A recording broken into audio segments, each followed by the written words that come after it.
Number 2 हम देखेंगे, बस क्वेश्चन नंबर 1 का ही कॉपी किया हुआ है। क्वेश्चन नंबर 2 आपके पास एक ही फॉर्मूले है, वो है an is equal to a plus n minus 1 into D. बस उसी का बेस पे आपका कह रहा है find 13 terms of the AP 10 7 4 is इतना।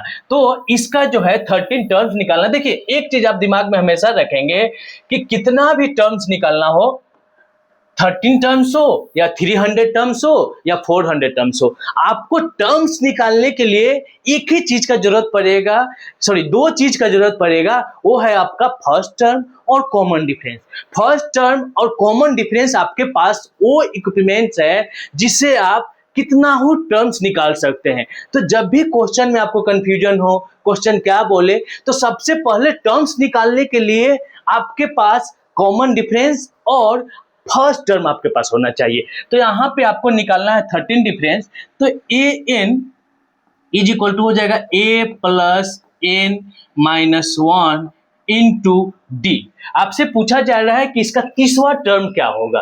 तो तीसरा टर्म के लिए an is equal to a की जगह क्या है आपका, a की जगह है 10, तो लिखेंगे 10 प्लस d के जगह, तो d हम निकालते कैसे हैं, d जो होता है second term minus first term, second term minus first term. तो 7 minus 10 is equal to minus 3 होगा। तो d क्या होगा, माइनस 3। तो n आपका पूछ रहा है, n बोल रहा है आपका 13 टर्म, तो 30 माइनस 1 इंटू माइनस 3 हो गया, इज इक्वल टू आपका हो जाएगा 10 प्लस ये हो जाएगा 29 इंटू माइनस 3 हो जाएगा।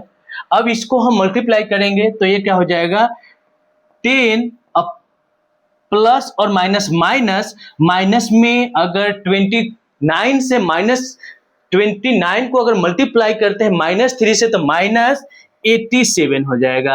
अब 10 में से 87 को माइनस करेंगे तो माइनस 77 आपका आंसर होगा, जो कि आपका ऑप्शन नंबर सी है। तो बस हमको कितना भी टर्म निकालना हो, मेरे पास दो ही चीज होना चाहिए, एक होना चाहिए फर्स्ट टर्म और एक होना चाहिए कॉमन डिफरेंस। नेक्स्ट क्वेश्चन देखते हैं, है यहाँ पे बोल रहा है आपका 11th टर्म निकालने के लिए। तो कॉमन डिफरेंस भी दिया हुआ है और a भी दिया हुआ है, तो हम इसको लिख लेते हैं। यहाँ पे a क्या दिया हुआ है, a इज इक्वल टू है -3, और d के लिए हम क्या करेंगे, d जो होगा -1/2 माइनस 3। अब इसको हम सॉल्व करेंगे तो मेरा d निकल जाएगा। तो ये क्या हो जाएगा, इज इक्वल टू -1/2 और माइनस हो जाएगा +3 हो जाएगा। अब देखेंगे इसको हम शॉर्ट में कैसे करते हैं, इस कैलकुलेशन को इजी कैसे करते हैं। यहाँ पे 3 रुपया है, 3 रुपया में से हाफ रुपया अगर माइनस करेंगे तो क्या हो जाएगा, हाफ रुपया अगर माइनस करते हैं, 3 रुपये में से 50 पैसे माइनस करेंगे तो क्या होगा, वो हो जाएगा 2.5 रुपये, और 2.5 रुपये को हम क्या लिख सकते हैं, 5/2। तो आपका डी क्या निकला, 5/2। इस तरह से कैलकुलेशन आप अगर रुपये पैसे के हिसाब पे करेंगे तो कैलकुलेशन आपका इजी होते जाएगा। तो अब यहाँ पे हम इसका वैल्यू रखते हैं, तो an इज इक्वल टू क्या होगा, a plus n minus 1 into D.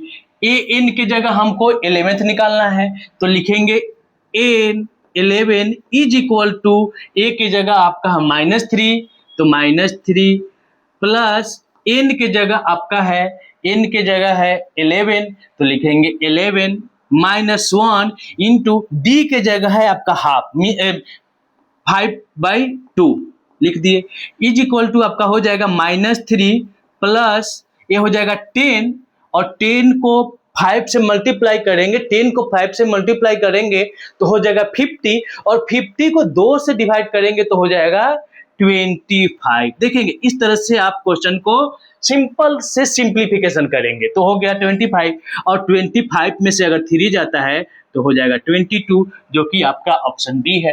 तो क्वेश्चन नंबर 2 का 2 ही क्वेश्चन था जो कंप्लीट हुआ, और क्वेश्चन नंबर 3 की तरफ हम बढ़ते हैं। क्वेश्चन नंबर 3 में आपका टोटल 5 क्वेश्चन है, टोटल 5 क्वेश्चन या 6 क्वेश्चन जो भी है, इसमें आपका बेसिक कंसेप्ट अर्थमेटिक प्रोग्रेशन का बेसिक कंसेप्ट आपसे टेस्ट किया जा रहा है और इसमें बॉक्स दिया हुआ है और उस बॉक्स को कंप्लीट करना है। देखिए क्वेश्चन नंबर पहला को हम दो टाइप से कर सकते हैं, क्वेश्चन नंबर फर्स्ट को हम दो टाइप से कर सकते हैं और दोनों टाइप हमेशा आप ध्यान रखेंगे। पहला जो होता है किसी भी एपी का अगर दो टर्म थ्री टर्म्स, अगर किसी भी एपी का तीन टर्म्स दिया हो और प्रथम टर्म्स और लास्ट टर्म